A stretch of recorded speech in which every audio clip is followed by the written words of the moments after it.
Hei og velkommen tilbake til min kanal. I dag har jeg litt lyst til å snakke om mine sterkeste spirituelle opplevelser.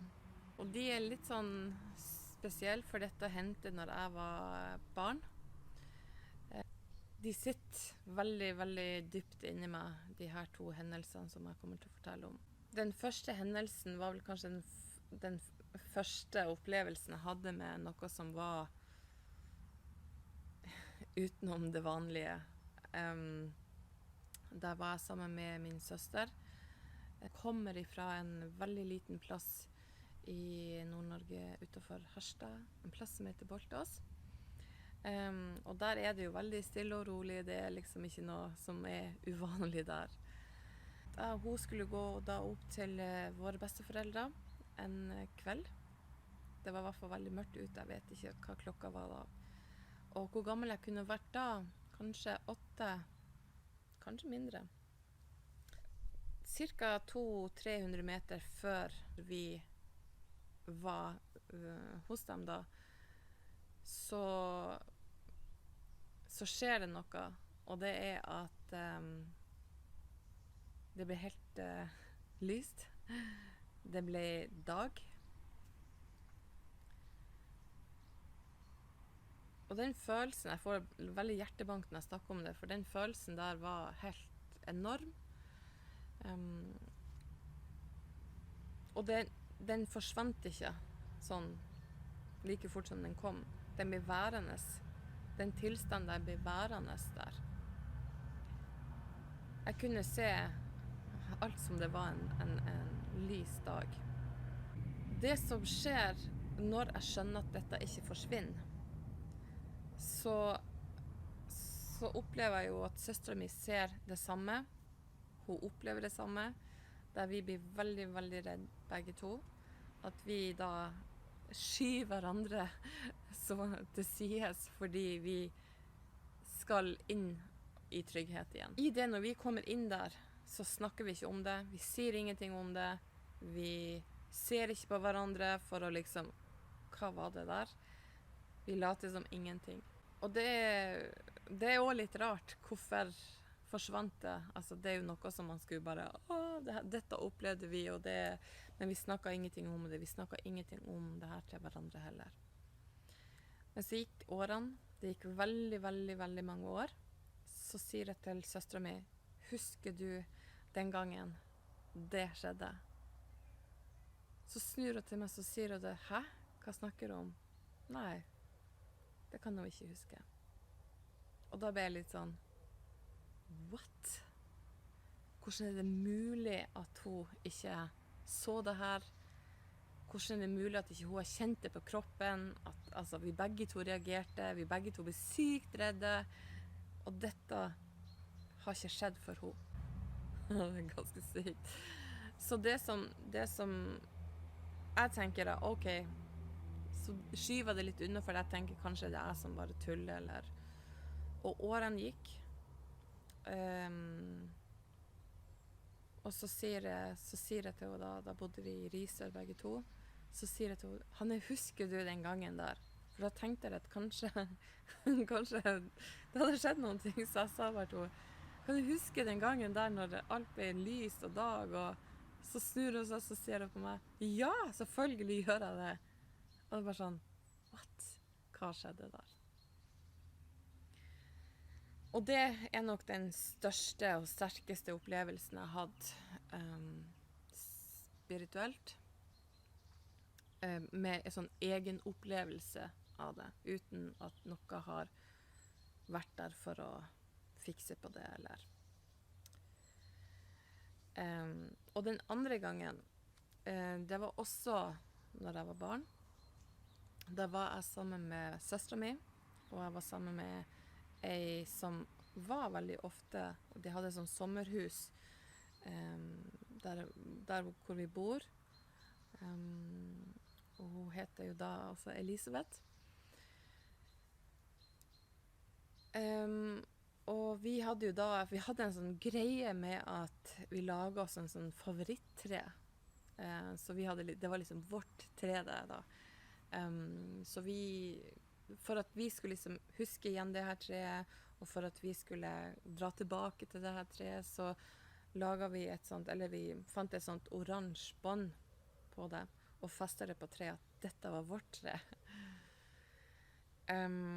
Så vi gikk jo ofte dit til det her treet da, og liksom, jeg vet ikke om vi bare omfavnet det, og bare lekte på det, og var liksom sykt gøy da, og igjen, Boltås en veldig fredfull, det ingenting som, kunne vært annerledes der.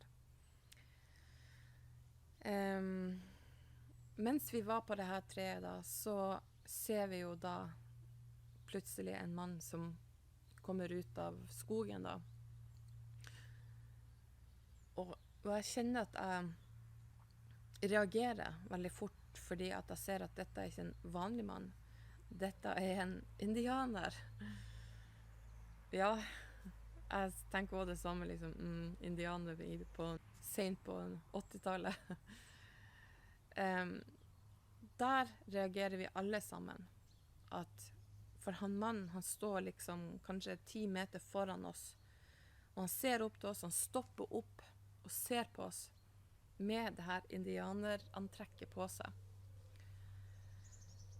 Og det eneste jeg tenkte på, liksom, jeg vet, man blir jo redd, altså, for man forstår jo ikke, man ser ikke hva det er for noe, hva det, vil han oss noe ondt, eller man blir veldig, redd. Så vi alle tre begynner jo da å hyle, bare for å få bort han her, fordi at han sto bare der og så på oss med det her antrekket og maling i ansiktet.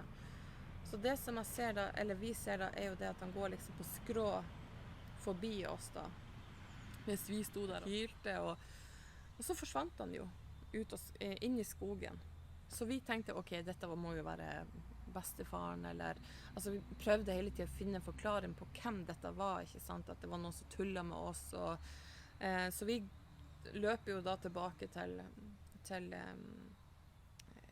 sommerhuset da, og så liksom, så ser vi at bestefar, han satt jo der, uten sminke, uten kostyme, og uten noen ting, og liksom, her tullet du med oss, og liksom, vi ble så sinnssykt redd, og han satt bare her, han skjønte ingenting hva vi snakket om.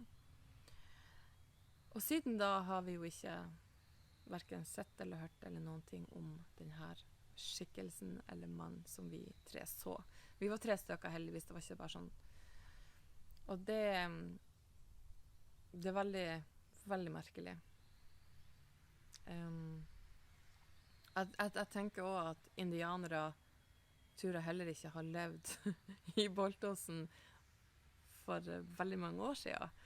Så dette er noe som, jeg vet ikke, veldig spesielt.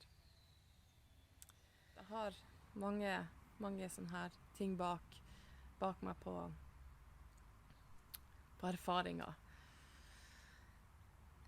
Så må jeg liksom se det som Nå kommer jeg til å tenke på en ting. Det var før jeg møtte mannen min da, så han har jo ikke vært noe åpent for det her, og vært sånn, skeptiker, og ikke tenkt så veldig mye over det.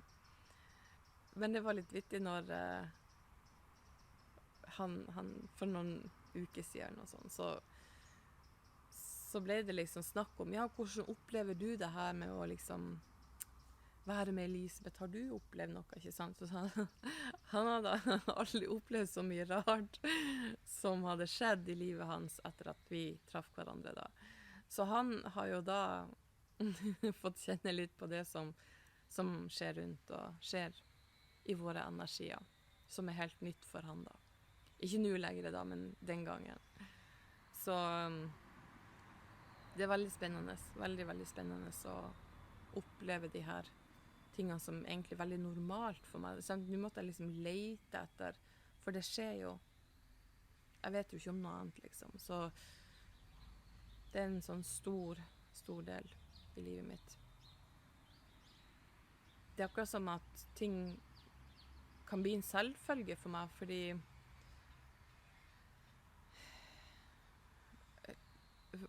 ikke på den dårlige måten, men mer sånn at jeg vet ikke om noe annet. Jeg vet ikke om hvordan det kunne ha vært uten de her opplevelsene.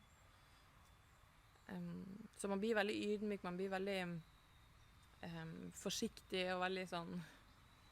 Og samtidig så er det bare sånn, det er jo sånn det er. Det er jo bare, det gir jo bare mening liksom, når det skjer. Så hvis du likte denne videoen, så gi den tommel opp, og husk å abonnere på siden min, så får du beskjed om når jeg legger ut en ny video. Ha det fint.